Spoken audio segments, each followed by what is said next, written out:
Hello students, this is Neeraj Verma और आज मैं आप लोगों के लिए जो राष्ट्रीय आय एवं योग्यता आधारित छात्रवृत्ति परीक्षा होती है, जिसे हम शॉर्ट में बोलते हैं NMMSE, national means cum merit scholarship examination.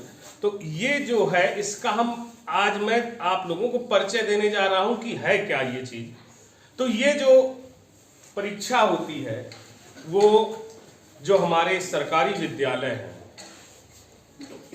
जो गैर आवासीय सरकारी विद्यालय हैं, परिषदीय हमारे जो यूपी बेसिक के विद्यालय आते हैं और राजकीय विद्यालय हैं, वो छात्र जो गैर आवासीय विद्यालय में कक्षा 8 में अध्ययनरत हैं उनको इस परीक्षा के लिए आवेदन करना होता है।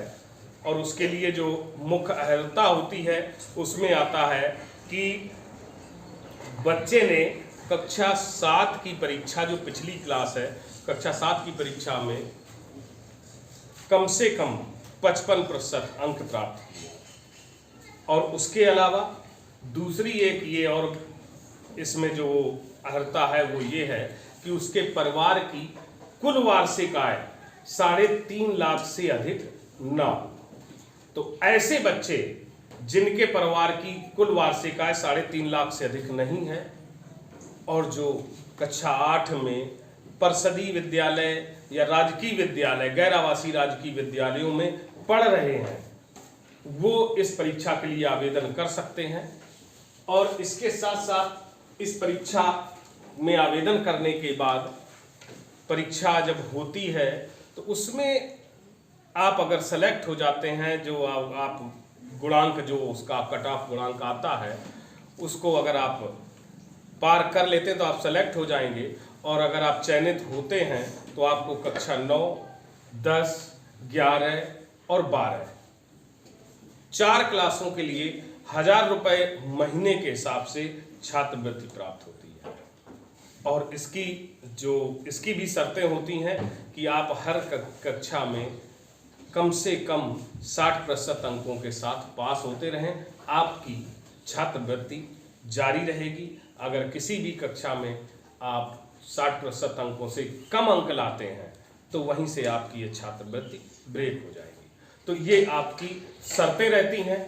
दूसरा देखेंगे कि अगर हम इसमें देखें तो होता क्या है, तो यहाँ ध्यान ये देना है कि जो इसमें प्रश्न पत्र आता है, जो प्रश्न होते हैं, तो वो 2 खंडों में आपका प्रश्न पत्र होता है।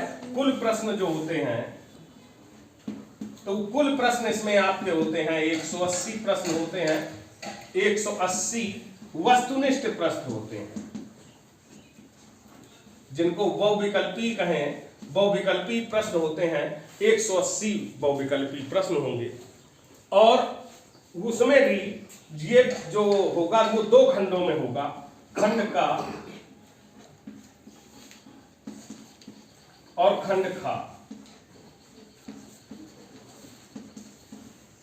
खंड का और खंड खा। खंड का जो कि मानसिक योग्यता परीक्षण होगा। पहला होता है मानसिक योग्यता परीक्षण,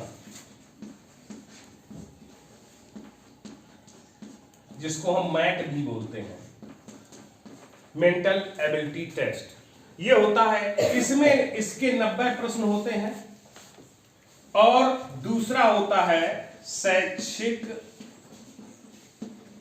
अभिरुचि परीक्षण,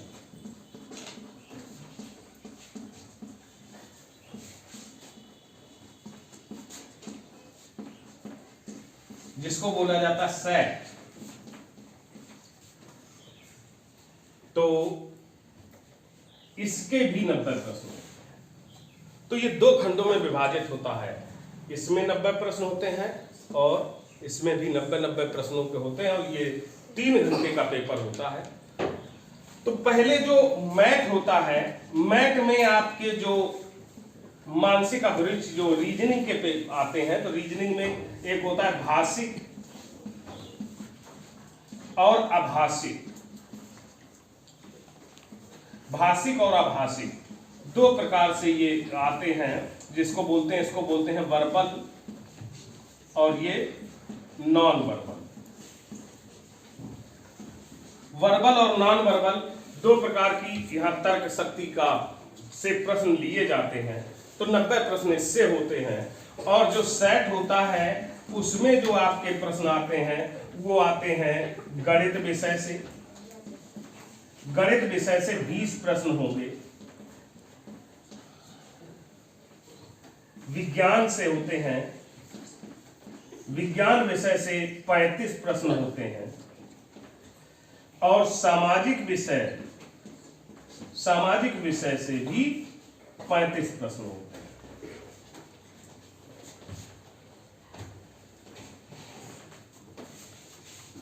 इस तरीके से ये जो दूसरा खंड है उसमें 3 विषय हमें कक्षा 6 से 8 तक के जो भी आपका सिलेबस है उससे ये 3 विषयों से प्रश्न आते हैं। विज्ञान से 35 प्रश्न होते हैं, सामाजिक विषय से 35 प्रश्न होते हैं, और जो गणित है उससे 20 प्रश्न होते हैं। ये आपका हो गया जाकर के जो विषयगत जो भी है आपके विषयों से आधारित है। और ये मैथ जो होता है ये नॉन वर्बल और नॉन वर्बल इनसे संबंधित होते हैं, और इसमें भी इसके कुछ हैं बिंदु, उन पे अगले दिन बात होगी। तो हम लोग आज से इसकी शुरुआत कर रहे हैं और आप हमारे साथ बने रहेंगे, अच्छे से इसको तैयार करेंगे, पढ़ते रहेंगे, हमारे साथ लगे रहेंगे, अभ्यास करते रहेंगे, तो ये निश्चित है कि आपको आपकी परीक्षा में सफलता अवश्य मिलेगी। तो लगातार हमारे साथ बने रहें, और अगर आपने मेरा चैनल सब्सक्राइब नहीं किया है तो चैनल को सब्सक्राइब कर लें और अपने मित्रों को भी लिंक शेयर कर दें ताकि वो भी इसका लाभ उठा सकें। धन्यवाद।